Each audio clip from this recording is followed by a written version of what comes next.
The following program does not necessarily represent the views and opinions of Reality Radio 101, its advertisers and sponsors, or its listening audience. Listener discretion is advised.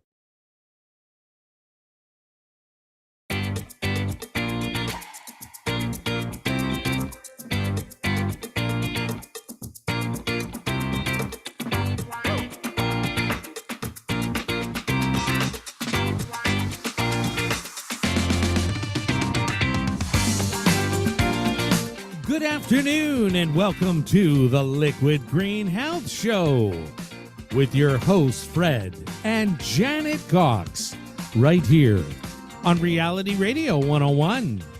To get on board right now, send us an email. Our email address is liquidgreenhealthshow@gmail.com.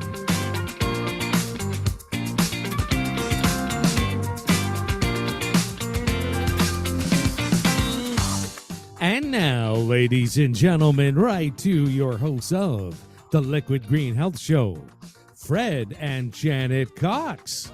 And good afternoon. It's 5:30. It's another Sunday afternoon. To all of our listeners and viewers across Canada, the United States, and around the world, welcome to the Liquid Green Health Show. All broadcasts, including today's, can be found on Spotify and YouTube. All you have to do is type in Liquid Green Health Show. Hit that like, share, or comment button, even the subscribe buttons. Please do that, and that will give us a boost, right? A very much well-needed boost. You can also write to liquidgreenhealthshow@gmail.com. Please do that. We'd like to hear where you're listening from, and send us your comments, everything that you want to tell us. Do that via email. Every Sunday at this time, we have a lot of fun, and today is no exception.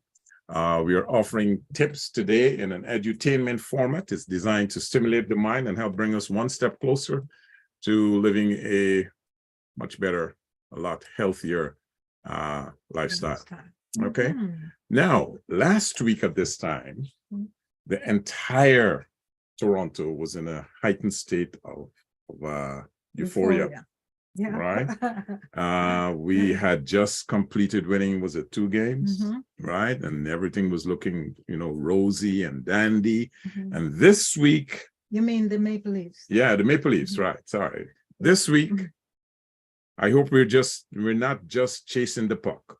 Tonight, because, right? It's starting tonight. We're in a bad state, folks. A lot of, So tonight, I'm not going to watch the game because I am not going to become a Maple Leafs fan. I am not going to put myself. It's a lot of stress. Cortisol levels. I want dopamine, not cortisol. Okay. Right? So I am not going to watch a game tonight. I'm just going to probably watch a movie and listen to when our son yells. Oh, there's a goal. He's gonna go. Or you're gonna hear a lot more expletives coming out. But what has happened this week? Before I know you're anxious to get into the topic. This week the coronation, which I did not look. I didn't look at it either. To be honest, because of the time of the morning that it was on, I did not watch it. No, but then I would have liked to. Yeah. At that time of the morning, the weddings. Well, we watched. But I think the excitement was not there to watch. But still, I would have liked to look at it because it's a history-making event, and regardless of your views, regardless of your political persuasions, I would have liked to see history, unfolding. But I was because we're not going to be here when it happens again. I was content to see it's delayed, like when I got up and then reviewed it. I haven't watched it. I didn't mind doing that. Okay. But to get up at 4 to watch Charles. It's your king. You're a Canadian. It's your king. We will be so affected. Like our dollar is going to change. You're going to have. It's going to be a lot of cost to the taxpayers. You're going to have a man's face on the dollar. All the changes we're going to have to go through are going to cost us as people in the Commonwealth, right? But then. And I don't know how long it's going to be. At least for the Queen, it was 70 years. For him, who knows? Is it going to be 15, 10? We're not predictors of how long he'll be around, but anyway, whatever happens, let's hope that it's all done in the vein of happiness, and that's what we're going to be talking about today.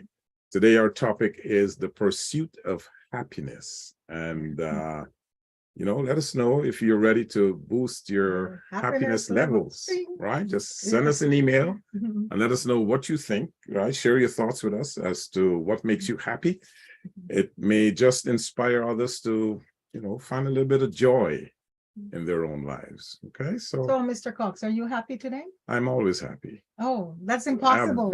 That's impossible. There we go. See, You're lying already. Look at look what my shirt. If you can see this, folks, if you're watching us on YouTube, it says what it says, and I cannot afford to be unhappy. It says his T-shirt, for those who are listening and not watching, his T-shirt says in bold letters, white letters, bold on a red T-shirt. It says, "I am God." I am. And in many ways, so you can dispute that. I challenge anyone to dispute that. So, and God is always happy. Yes. Right? So, with all that said, again, please send us your email and let us know. Let us just, let's start a conversation about happiness, right? You never know who you might be inspiring with just this topic today, right? Yeah. So what do you want to say about happiness? Well, what is it? There's a textbook definition. How would you describe it? Well, according to my definition and a little bit of the textbook definition, happiness is, is something that every one of us is constantly seeking. Because that is something, it is built into us, right? Yeah. To seek a level of comfort. And that level of comfort, we call it happiness, right? But in many cases, a lot of people, most of us rather, are unable to definitively define what happiness is because of the variations of this particular condition. I call it a condition. Yeah. It is a condition. Each person right? has a different interpretation, a different experience as to what happiness is. Yeah, and for me, it's an emotional state. Yeah, it is actually. That's if you could say a scientific definition, or as I said before, if we're looking at what most people, the textbook definition, it is an emotional state. It is characterized by feelings of joy, contentment, fulfillment, satisfaction, fulfillment. That's basically what it is. Right. How we go about that is this story. Okay. Right? Because then everybody will not have the same pathway to happiness, which is your point. Yeah, that's my point. And we are all in various ways searching for this euphoric condition. Some people do it in there are many ways. Some people take drugs to find it. Yeah. Some people get into, religious concepts to do it. Others, they believe that having a lot of money will make them happy. And those are all the things we're going to be talking about in a little bit more detail, right? Okay. But do you know that if you were to, the most common, what should I say? The most, when you talk about happiness, this has been quoted over and over and over. And it says 50% of happiness is determined by your genes. I know you're going to have an argument with that. 10% of happiness is determined by your circumstances, the circumstances in which you live. And of course, it says 40% of happiness is determined by your actions, your attitude, how optimistic you are towards things, how do you handle the forces that come against you in life? Okay, some of it that's a partially true full statement. I think we both genes, agree with the 40 and the 10%. The 50% of happiness that they say that's determined on your genes, to me, that's hogwash. That's bull crap. It has nothing to do with your genes. Has nothing. I don't know. I really wish we had an expert who would talk to us scientifically. But if how that happens. Okay. But if as we said before, happiness is a state, it's a condition. Yeah. Right? It is it's a mindset.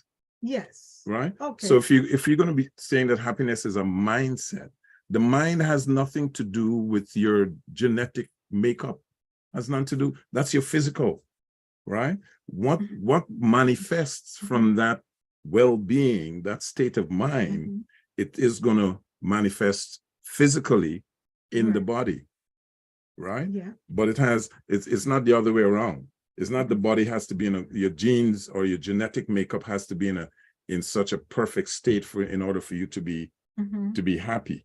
That's putting the cart before the horse. Okay. Right.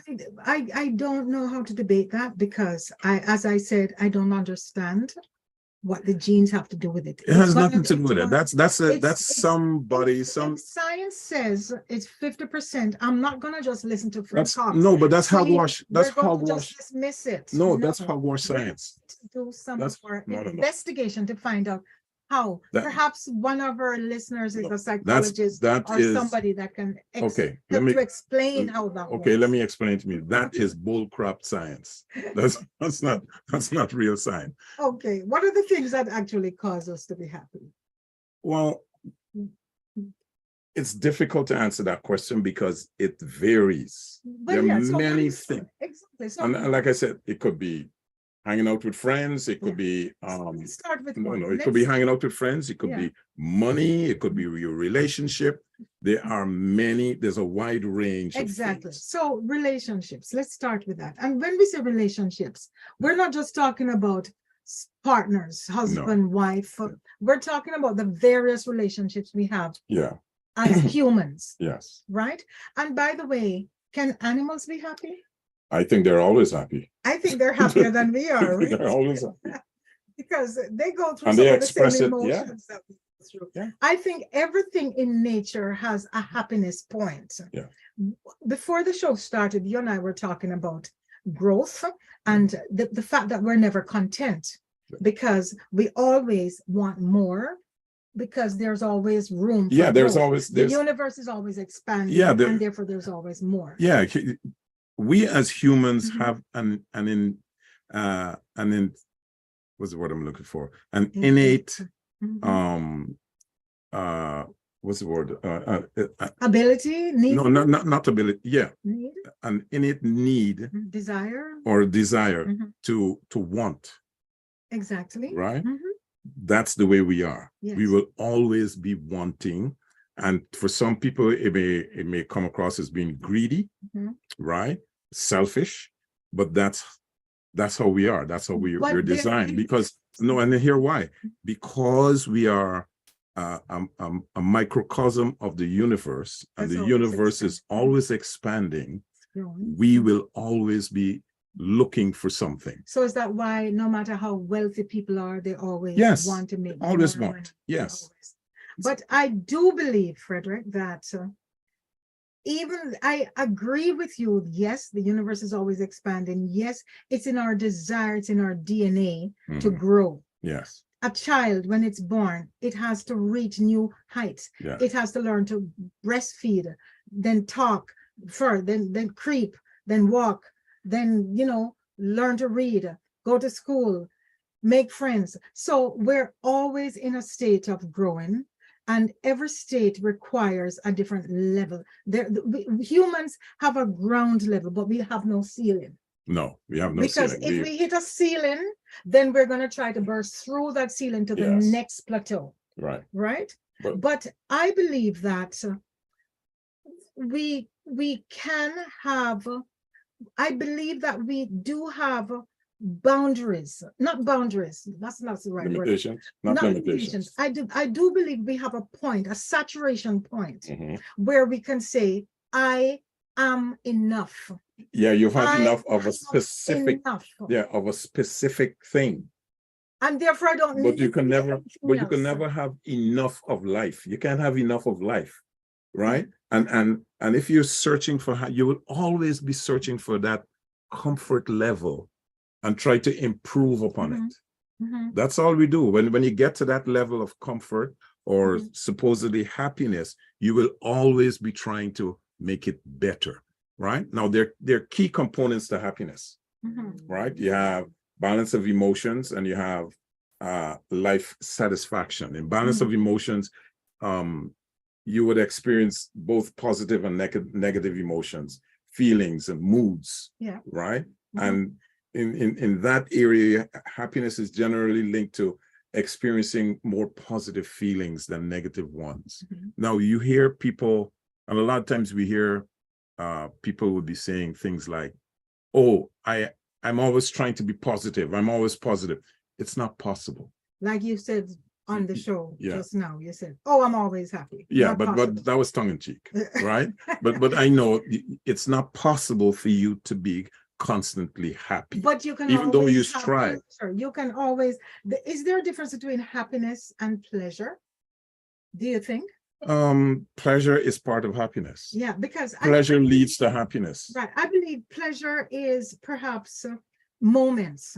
Yeah, you have moments of pleasure, and you can also have moments of happiness. Yeah, because we are, you see, I wonder if there's a difference or the words are just okay. Again, same. it comes back. Mhm. It comes back to what I said earlier. Happiness is a state of mind. Yeah. Right? You have to get into what I like to refer to as it's all about energy. You have to get into that vibrational energy realm that is compatible to you. Yes. So that you could feel happy. Because if you're in that energy realm that is not compatible to you, you will never be happy. Is that you're taking on, you're going into a lane that has no compatibility with you. Is it possible for everybody to be happy? Yes, it is. At some point in time. At some point in time. Regardless of the circumstance, yes. regardless of their in agreement. Yeah, regardless of their mindset, they are, we have a saying way back. A madman is not always mad. He's not mad 24 hours a day. Right. So it's the same thing. And you cannot be happy, you wish to be continuously happy, but you cannot be continuously happy, because you are part of nature, and nature, you don't get sunshine. Look at today. You don't have very cloudy. We're supposed to be in spring. Go off into another tangent right now. You mentioned the mad people back home, or as right now, it's last week our show was on dementia, right? And it's funny, I asked myself, because people with dementia, like they have difficulty with memory, they have difficulty with language, they can't problem solve, right? They can't experience some of the things anymore. And they have so much loss, so much sadness. I'm wondering if people with dementia can actually be happy. I think so. In their state. Or they can experience just brief moments. They are. I think they are in a state of happiness based on their condition. It's just that they may not be able to express it, physically. And we look at that state as being something as not being normal, but normal to who?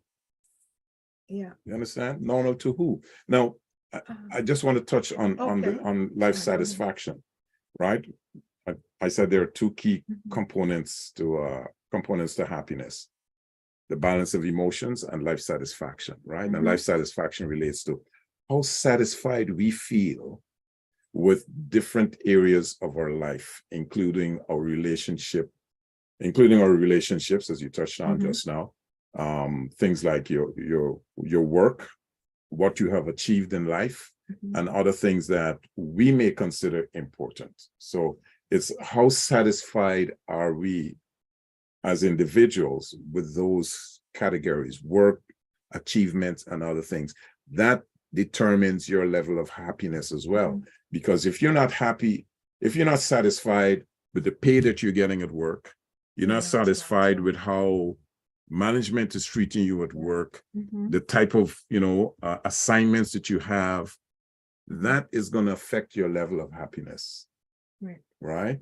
And if you're someone that's putting together a specific car part, God help the person to get that car when they buy it.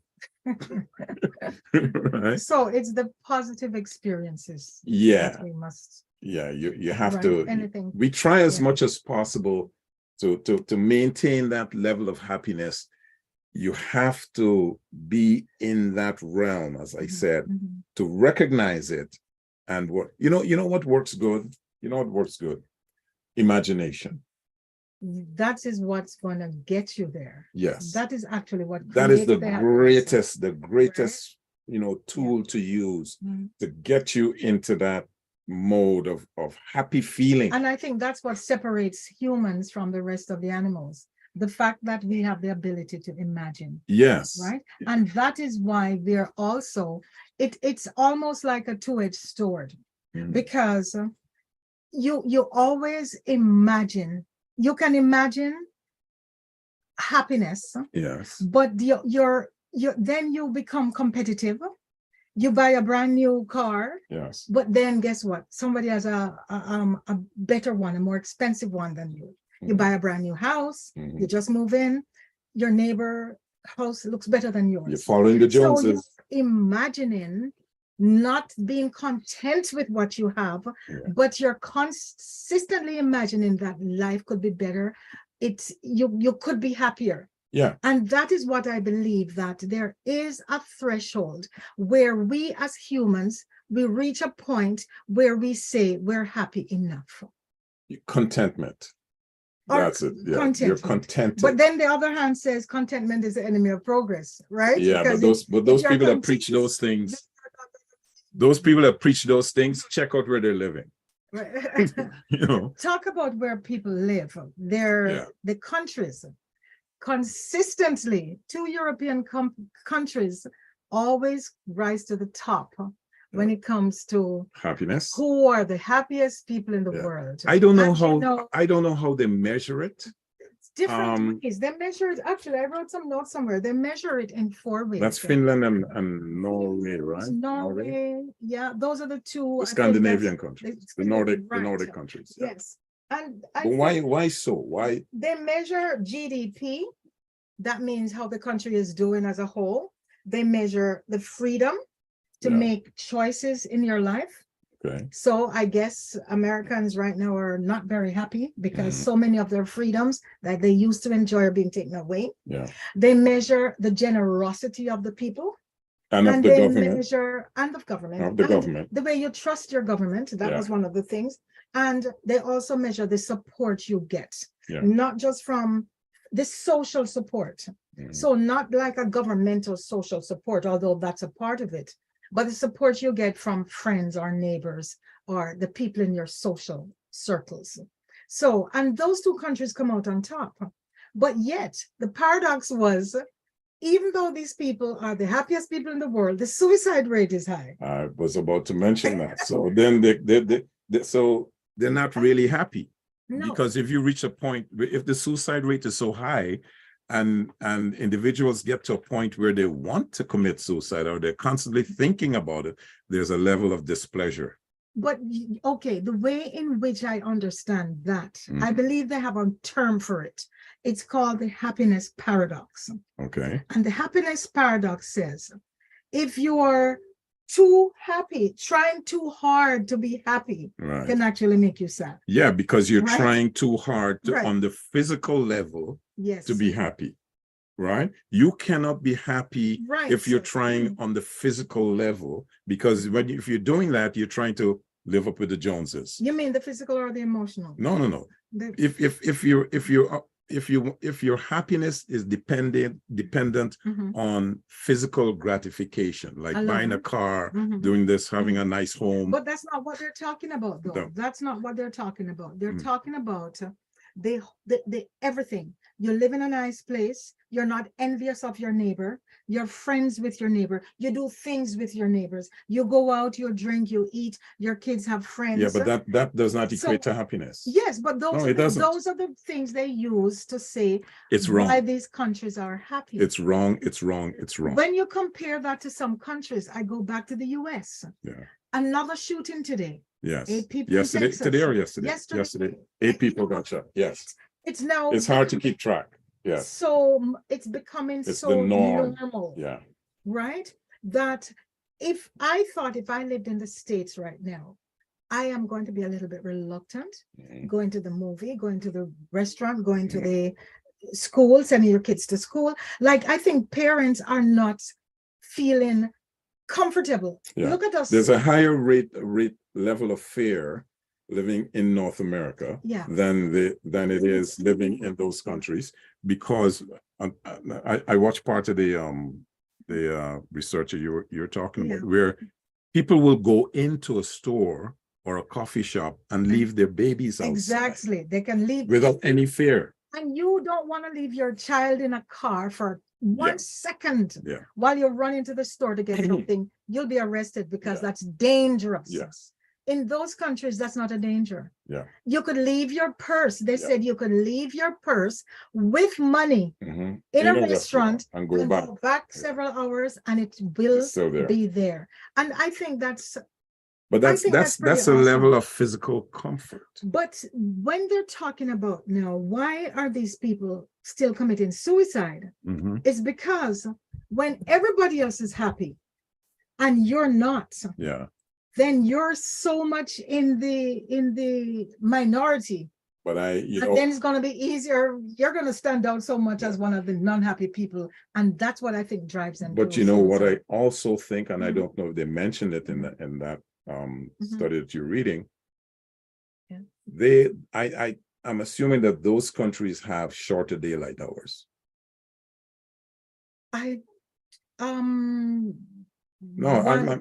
Because of where they are. It depends on the time of the year, of course. Precisely, like they have longer dark periods than we do here. But that should increase the darkness. The dark. No. The lack of sunshine, adequate sunshine does have an effect on your emotions. Yes. So it's gonna make you not happy. It's gonna make you sad. You make you depression. You know what I'm saying? The reason why the suicide rate. That's what I'm saying. Yeah. Okay. Sorry. I thought you were talking about the fact they're happy. No, the reason why the suicide rate is so high. But then why? Then people who live in Saskatchewan North and people who live in the North Pole and those areas, Alaska, then their suicide rate should be high if you're going to use that premise. Well, that's just my thing. Right? I don't think so. Because why do people commit suicide here? They're not happy. Right. That's what I'm like. And they're not happy. Reasons that people here they are not tend to be less happy. They're not in alignment with that energy that I mentioned before, and I'm going to get into it. I'm going to explain it a little later. Life, right? Yeah, they're not. That's part of it. Yeah, they're not in alignment with that, and whatever alignment that they're in, that energy alignment is an incompatible energy field that they're in that is causing a lot of disruption in the mind. Okay. Right? And I'm going to explain what I mean by that. But before we do that, folks, I have to let you know that you're listening to the Coxes on the Liquid Green Health Show. Today's Sunday, the 7th day of May. And this is this is our regular Sunday conversation that we're having with our wonderful listeners and viewers across the world. We have quite a few emails that has come in, and I would certainly like to read a few of them to you. And this one is from Bob, and Bob says, "The Coxes rule. That's all." And he has that in bold letters. And thank you very much for that. Bob, here's another one from Edward, and Edward says, "My happiness is this," and he sent us a beautiful burger. All right. My happiness is this. That's one of the things that make people happier. Well, it makes, I don't know if it makes them happy. It comforts them, but it doesn't really, it brings pleasure, but it's not really making you happy. Prolonged happiness. No, it's short-lived. It's a short-lived, booster for the moment that you're in. It's a pleasurable experience. And Florence says, one attachment, right? She says, "My new King Charles coffee mug." Okay. Look at the ears on that one, right? But coming back to what you're saying, the happiness thing, it's thing from another. This email came in earlier today. Yeah. And it really was. I really took time because it was Mike N that sent it in, and he said this was right up your alley. He sent us an article actually, and it has to do with happiness. And it says, happiness as a key to reversing the climate crisis.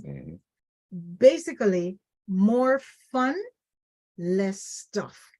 And we talked about that earlier. Yeah. We talked about I the do fact believe, that yes, that we we need to don't have need more fun. more experience. Experience life more than just going out and buying a lot of stuff.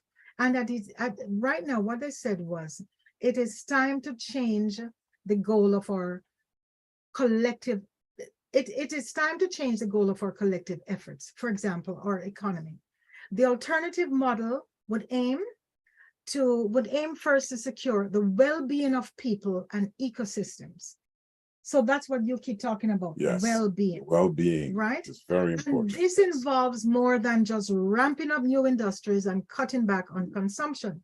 We need ways of living that consume far fewer natural resources. But how Right? can that be possible? So we need to lower the material consumption and start to live a more fulfilled life from the rich potential that living offers. This is where we come back to the relationships, Yes. the showing gratitude, those kind of things, right? I tend to agree with what you're saying. When you first mentioned it, I was saying, well, yeah, I don't see the relationship between the ecosystem and happiness, and happiness, because I consider them to be two totally different things. Right. For me, happiness is a mindset. Happiness has to do with your spiritual well-being. And unless you can tap into that. So what if you're not a spiritual person? We're Say all spiritual. I mean religious. By the way, the statistics show that if you go to church, you actually are happier. Nonsense. And it's not what Fred Cox No, says. but I disagree with it. The statistics say, and that's because not because of what they're learning. Well, I guess that's a part of it. But again, it comes back to the relationships that you develop when you're in a church group.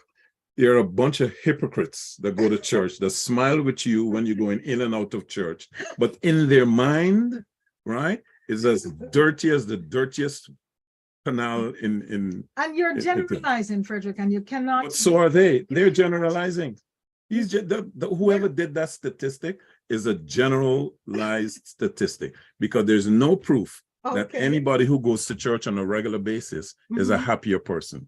On the outside, they might be smiley, but smiley, but inside behind your back, they're hypocrites. The study says for people who are happy, they're healthier. I agree with that. Yes, they're healthier. Yes, because being happy actually helps to lower your cardiovascular. Definitely. Yes, I agree with that. Yes, it boosts your immunity. I agree with that. It helps to heal if you have a disease. Yes, and you're happy, you're going to heal faster. Yes, and it also says if you're happy, chances are you're going to eat a healthier diet. Yes. And then if you eat a healthier diet, of course, that's going to transcend into you possibly living longer.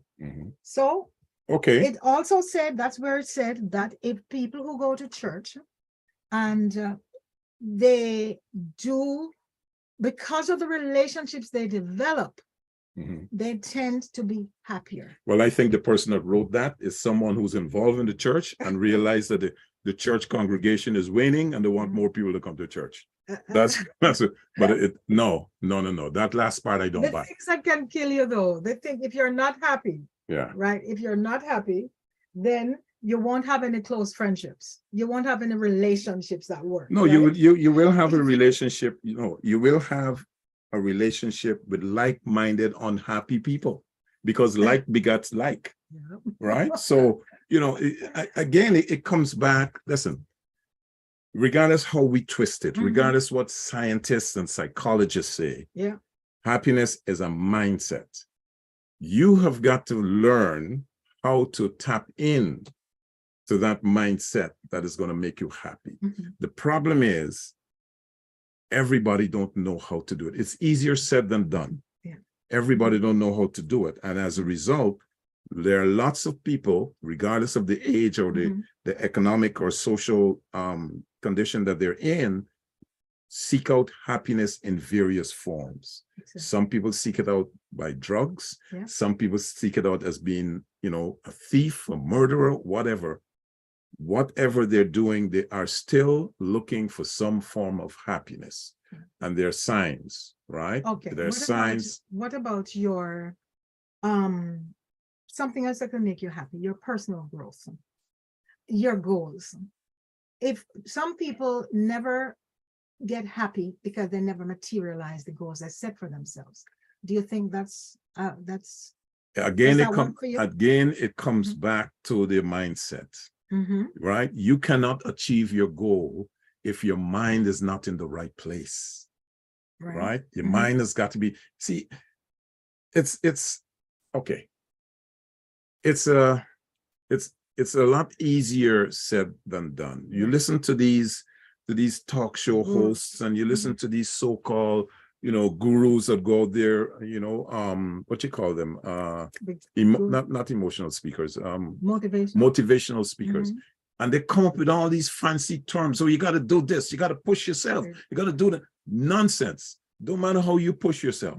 If your mind is not in that frame, right, you can push yourself till the sun stop coming up, because you're not gonna get to your goal. For example, there are people who they do reach their goal that they originally set. Yeah.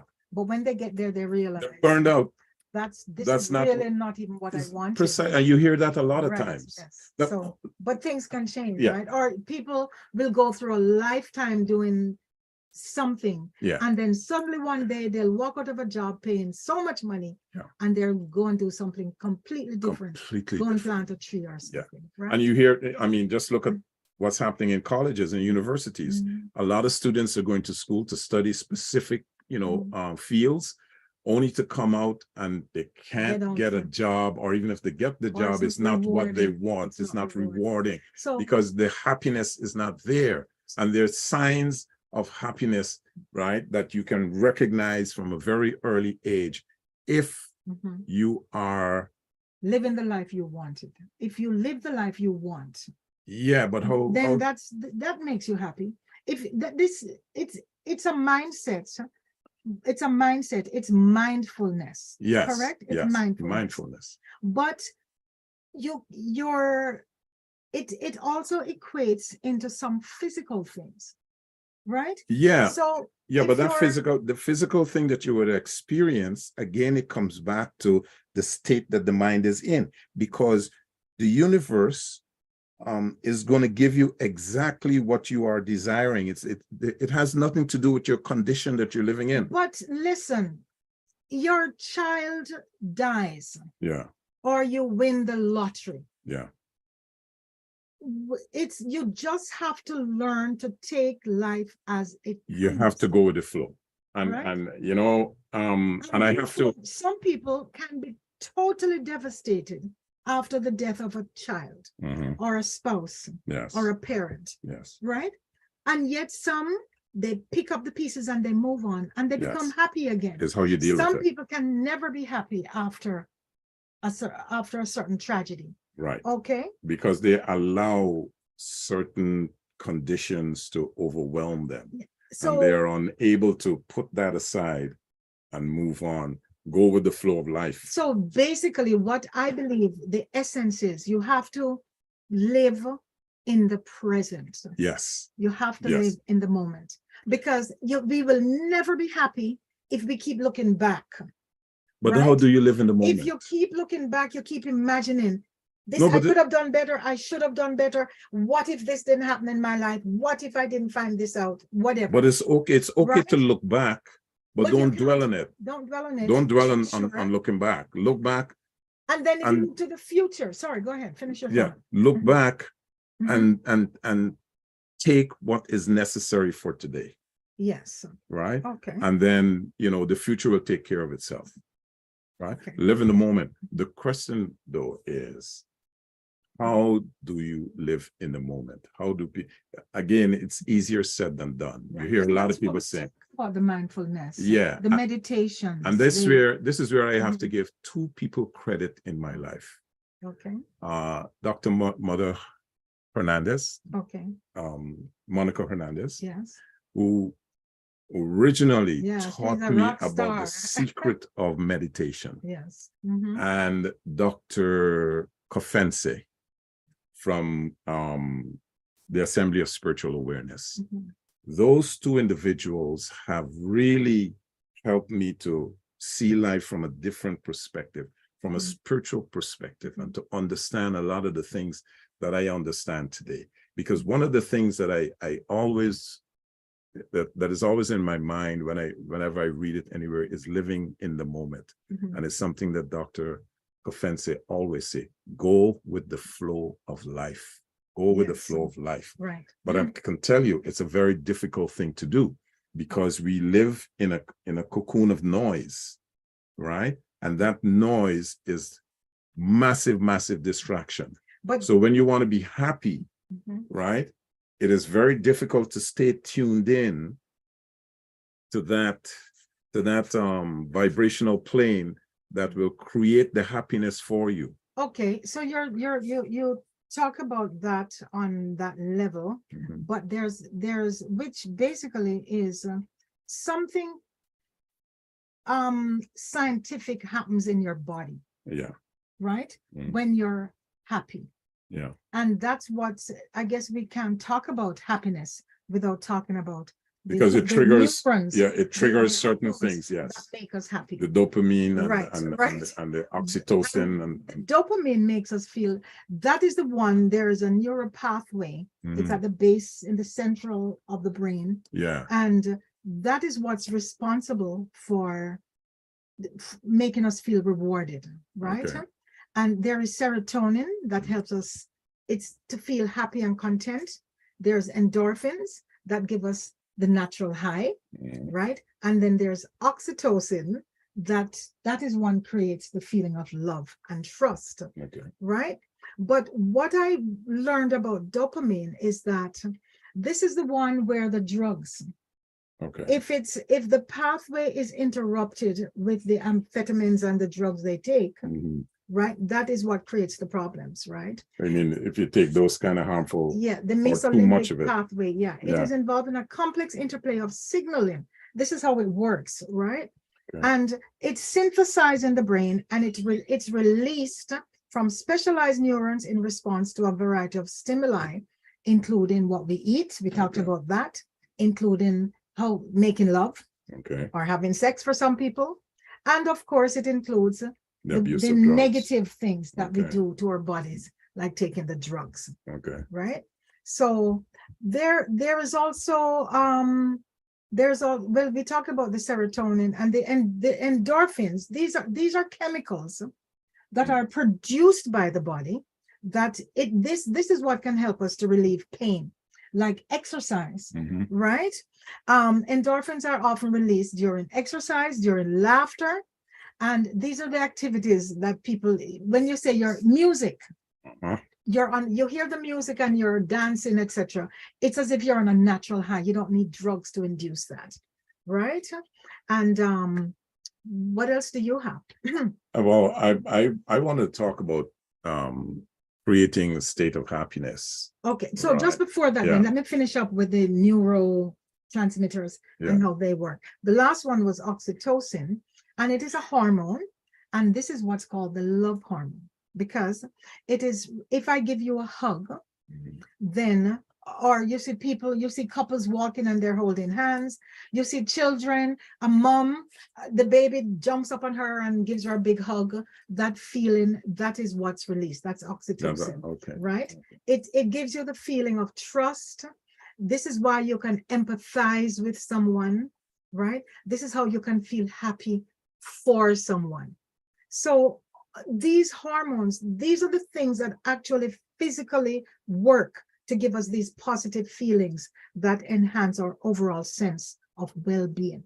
So you cannot fight that, because that is science. So your oxytocin, what's the word? Oxytocin. Yeah. Your oxytocin level was low this morning because I never got a hug from you. What did you do? Okay. But I want to talk about creating a state of happiness, because happiness, you have to create it. it's not something that happens automatically, right? Even though it's there, that energy feeling, that state of mind is there. You have to figure out how you're going to create it, and how do you do that? Again, these are all things that are a lot easier said than done. And I've said it earlier in the show that it's all about alignment, right? You have to align with a vibrational energy that is compatible with you. And the only way you can do that, in my opinion, is through meditation. And tonight is a good night. Is it still a full moon? The moon is full. It's a perfect time to do that. And why I'm saying meditation is because the purpose of meditation is to quiet your mind. But Frederick, right? There are some people, because we're talking about happiness for everyone. Yeah. Not just people who know about mindfulness and being in the moment and meditations. Some people, they're drugged out.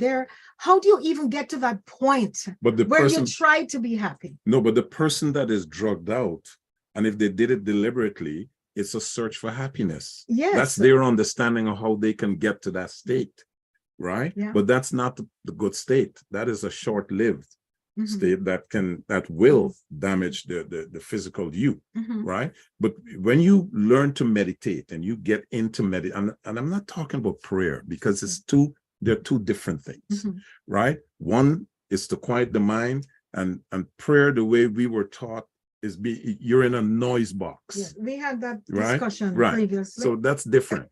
Okay.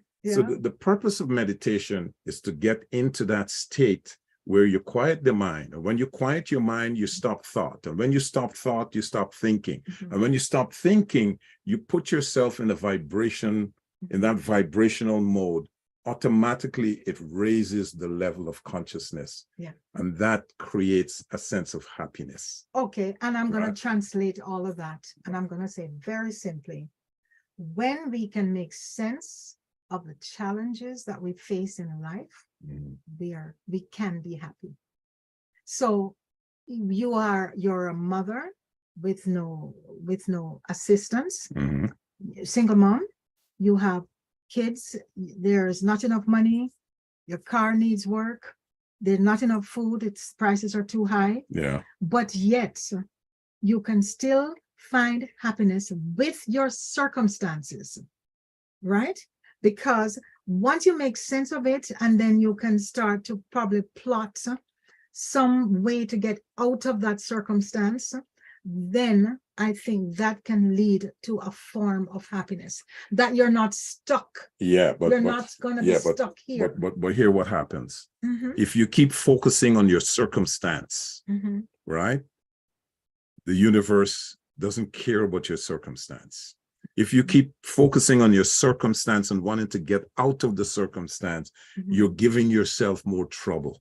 Yes, if you focus on the negative. We know regardless of, you're going to get more negative. Yeah. So, but if you're focusing positively on getting out of a bad situation, then that's not focusing on then that's good. Yeah, but again, I'm telling you, in my opinion, yes, the easiest way to do it is to raise your consciousness. To raise your consciousness to a level that is compatible, right? And your desire during the raising of that consciousness, your desire that you're projecting into the universe will manifest into what you want. Yes. Okay. Right? That's what I'm saying. Okay. Now, another thing is use your imagination. Think of a child. Right. Okay. Right? Look at a child. When a child, there's no part of your human development that you are more imaginative than when you were a child. Exactly. No part. As a matter of fact, before you complete your thought, what is evident about children is that children are innately happy. Yes, always. We make them unhappy. Yeah, the adults around them make them unhappy. Yes. Whereas when we become adults, as we grow, as we age, when we become adults, we're dependent on other people to make us happy, because we get Newton, our aunt. We have an aunt, and we talked about her before on the show, and yes, she's just in the beginning stages of dementia, and but always always try to say to her, you have to make yourself happy. No Yes. one can make you happy. But she doesn't know how to do it. Perfect. She doesn't know. Somebody like that who we know what's needed. Go out. You need to make some friends. Go and have lunch. Doesn't want to leave her house, etc., etc. Right. How do you get that person to do what you're talking about all the time? How do you get that person to reach that level where they're not even cognitively able to? Okay, it's difficult because number one, because of their training. Number two, they're at a stage in life where it's like throwing water in a duck's back. So you just lost them. They're not lost. They're not ready. They're just not ready. So they can just pass through life and not be ready. Yes. Because they can never. They can never. No, they will never stage. accept what you're teaching them, what you're trying to show them. But you were saying about the imagination. Right? The imagination. See, our mind is the most powerful natural resource we have as humans. Agreed. Right? There's nothing more powerful than that. Our imagination is also a very powerful tool. Yeah. That if we learn to use our imagination, we can achieve anything that we wish to have in life. Imagination is what creates everything that we experience in life today. The cars, the roads, the TVs, everything. So guess what now? Came out of imagination. With AI, and again, that's one of the shows we've talked about. With AI, it's going to be so much easier to be happy. We can be virtually happy. Let's use it as a tool. Because they have these worlds. Pretty soon we don't have to travel anymore. Because you can just plug in a virtual headphone and go walk on the moon or go to the Amazon, right? So that virtual happiness, is that the same? Can you? Yes, because when you're in imaginative mode, you are living in a world of virtual reality. But that's what it is. Feel the real thing. I don't want to be virtually happy because I can see it or watch it on TV or watch it through some lens or some scope. I want to actually have that experience. I want to go. I want to feel. It's our senses that make us happy. You can make it happen. Senses that make us happy. If you close your eyes, let me tell you something. Shut out the world. Yeah. Right? I was reading. You're not going to be able to have the same experience. No, that's not true. When you're sleeping and you dream that you've been to, several places in the world, look how powerful that feeling is. Look, I'll give an example. But then you wake up and it's not real. Yeah, because you're back in reality and you're sad. Yeah. Look at Lotto 649 when they're advertising. Right. Imagine. Imagine. Yes. That's the phrase that they use. Yeah. Imagine. And then they show you what can happen. But as I said previously, imagining can work two ways. You can imagine yourself into discontent. Yeah. And you can imagine yourself content. Yeah, but you have to have it. Okay. Go. Okay, yes. It can go both ways. Whatever you desire and you imagine upon it, you can manifest. It will come. It will come to manifest. But it's just a matter of time. It's just a matter of time. It's a matter of time and how long and how strong that desire is, right?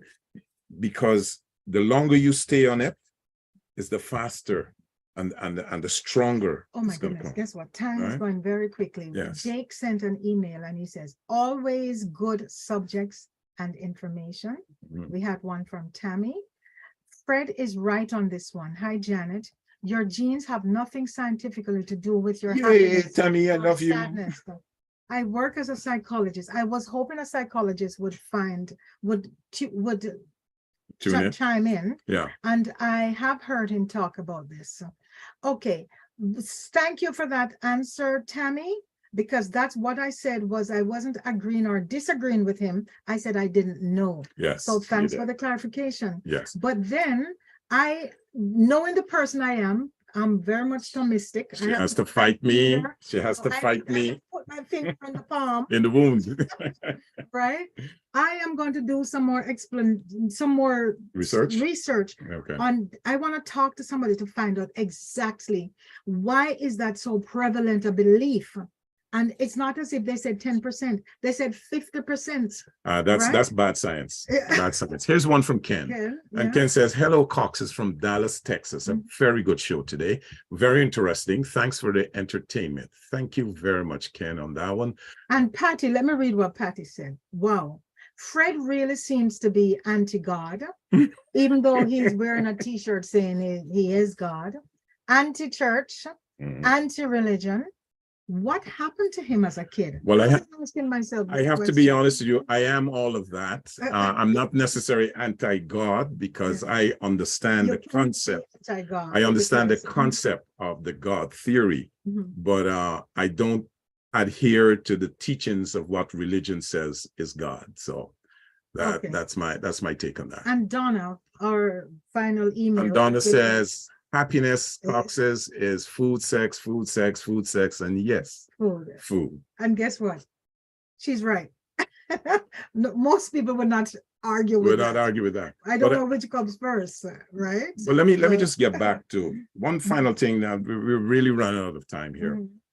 What people need to understand is what is known as the law of attraction. We need to understand that.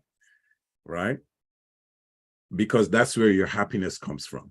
This is the most powerful law of the universe, right? And that law says that which is like unto itself is drawn. Okay, so in other words, like attracts like.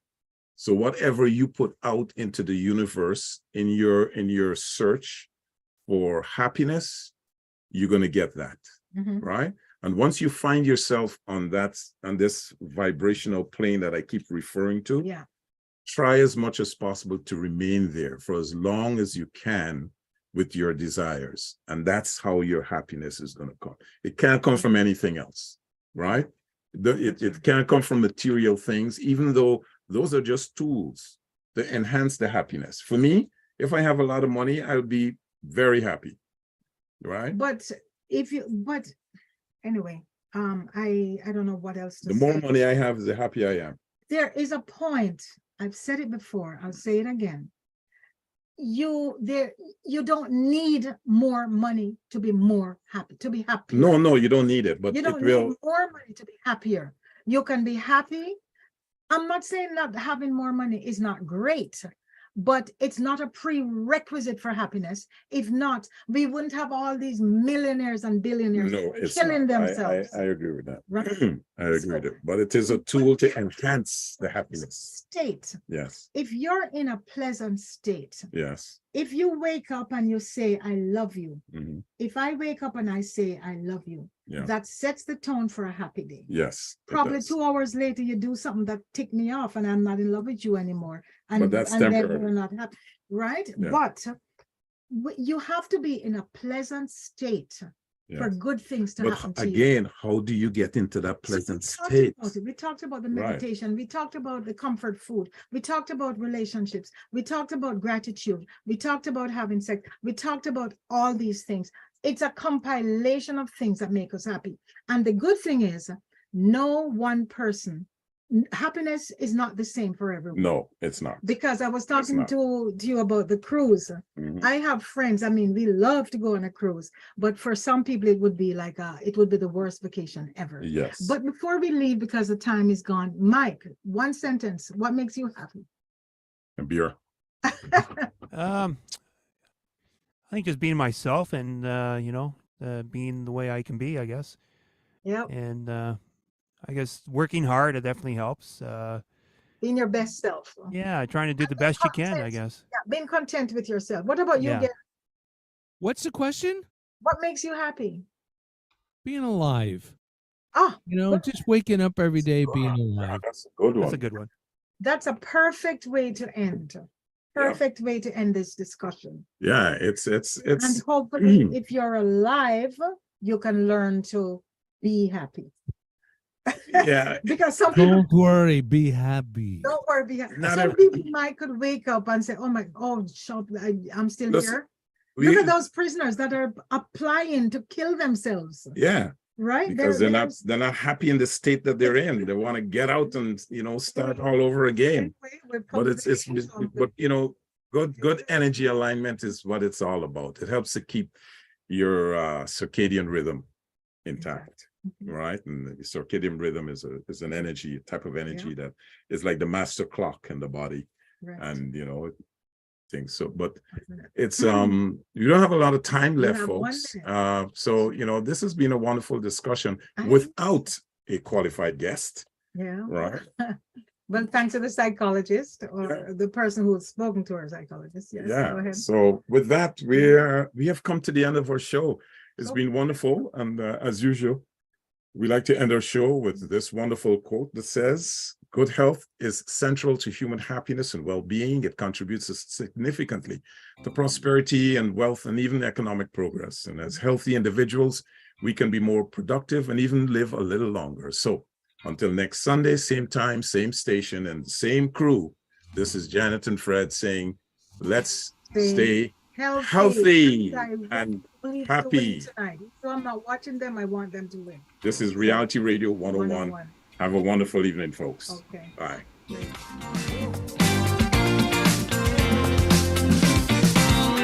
Thank you for listening to the Liquid Green Health Show with your hosts, Fred and Janet Cox, right here on Reality Radio 101.